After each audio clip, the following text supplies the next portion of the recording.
Born in 1807, Giuseppe Garibaldi lived as an Italian patriot and military leader until his death in 1882. He helped greatly in the Italian unification movement called Il Risorgimento, in which he fought to free his people from the Austrian foreign rule. He is considered one of the fathers of modern Italy and is recognized not only in Italy, but also around the world for his fights for independence. He is portrayed on many types of currency, from Italy to South America, as well as on postage stamps as seen here.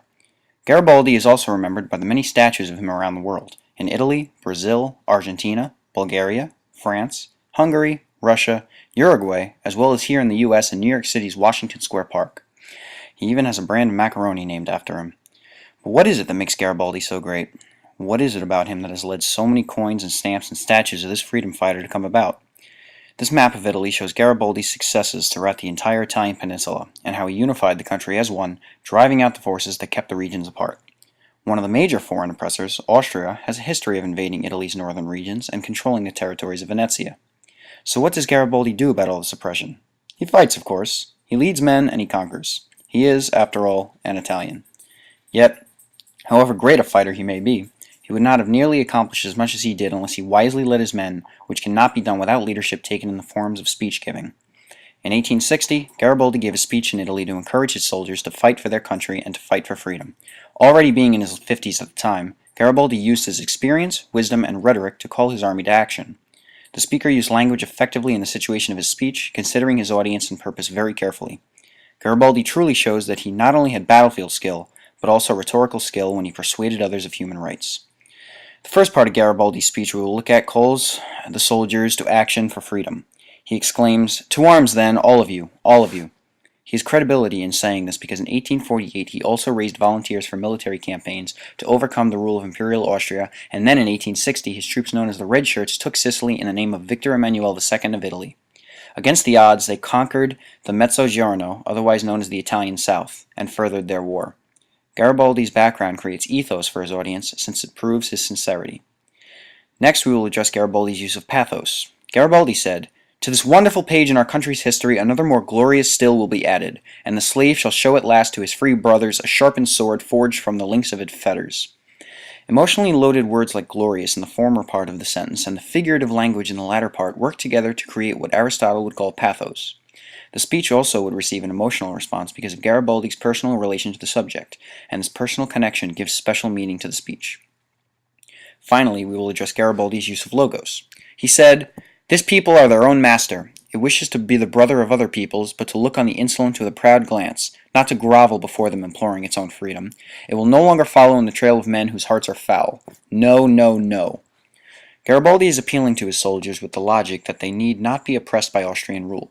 He not only references the strengths of the Italian people, but calls the hearts of the enemy foul. We will next consider Garibaldi's use of epidectic speech. This next section shows Garibaldi's intent to praise his soldiers and their deeds. While Garibaldi's speech uses all three of Cicero's causes, this statement in particular shows how it is epidectic. He said, "Yes, young men, Italy owes you an undertaking which has merited the applause of the universe." Here he is praising particular people, in this case the Italians.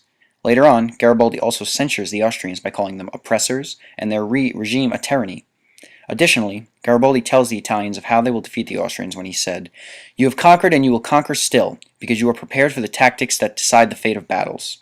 Certainly the great leader here is not only echoing the victories of battles won before, but the actual skills he has taught his troops, such as guerrilla warfare, which he himself was a master of. He also taught them techniques he learned when he helped Uruguay gain its independence. And his troops knew of his success and skills mastered abroad since Garibaldi was known as a hero of two worlds from fighting both in Europe and Latin America. Garibaldi further emphasized the Italians' need to join together for liberty and against tyranny. He cried, "Once more I repeat my battle cry, to arms, all of you." As one of the most energetic parts of the speech, this exclamation showcases Garibaldi's voice. He chooses the active rather than the passive voice, mostly since he tries to communicate a necessity for action. The speaker's lively tone encourages the audience's enthusiastic mood. He stresses, "If March 1861 does not find 1 million of Italians in arms, then alas for liberty, alas for the life of Italy." This sentence demonstrates how Garibaldi's speech is deliberative, a discussion of policy that embraces persuasion and dissuasion. He attempts to convince all his listeners to fight for their mother country. The final words of Garibaldi tell the people to either go to the upcoming battle or do their part at home. He speaks, "I utter this word with deepest affection and from the very bottom of my heart. Today I am obliged to retire, but for a few days only." The hour of battle will find me with you again by the side of the champions of Italian liberty. This again shows his strong character and powerful leadership. Finally, he said, we shall meet again before long to march together to the redemption of our brothers who are still slaves of the stranger. We shall meet again before long to march to new triumphs. This ending shows the future tense being used after a combination of past and present throughout the rest of the speech to remind the listeners of their duty to come. In conclusion, Garibaldi's eloquent and concise speech to his soldiers proved effective. They won their fight for freedom, and after Italian Victor Emmanuel II came into power, Garibaldi resumed a humble life on the island of Caprera. Historians and others consider him one of the founders of modern Italy. Mazzini the soul, Cavour the brain, and Garibaldi the sword. All were key leaders in Italy's efforts, and they succeeded when the independent Kingdom of Italy was finally proclaimed.